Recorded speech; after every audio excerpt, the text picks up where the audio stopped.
پوری دنیا کی طرح قاضی احمد میں بھی نواسہ رسول صلی اللہ علیہ وسلم، جگر علی، ابا بطول، حضرت امام حسین علیہ السلام اور ان کے جانثاروں کی کربلا کے میدان میں دی ہوئی لازوال قربانیوں کو بیٹا پیش کرنے کے حوالے سے قاضی احمد میں بھی آج 10 محرم الحرام کے موقع پر ہر طرف یا حسین ہائی حسین علی کی صدائیں بلند ہو گئیں۔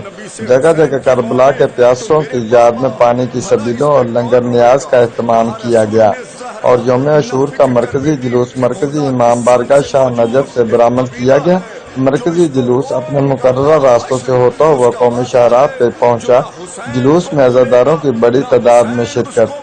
قومی شاہراہ پر شام غریباں کو علامہ احسن رضا زیدی نے خطاب کیا۔ جلوس کے موقع پر سیکورٹی کے سخت انتظامات، پولیس اور رینجرز کی بھاری نفری تعیناتی، جلوس کے مقررہ راستوں کو مکمل طور پر سیل کیا گیا تھا۔ شہر بھر میں 400 پولیس اہلکاروں سمیت رینجرز اور حساس اداروں کے جوان سیکورٹی کے فرائض انجام دے رہے تھے۔ رپورٹ محمد موسیٰ جتوئی، قاضی احمد، سندھ۔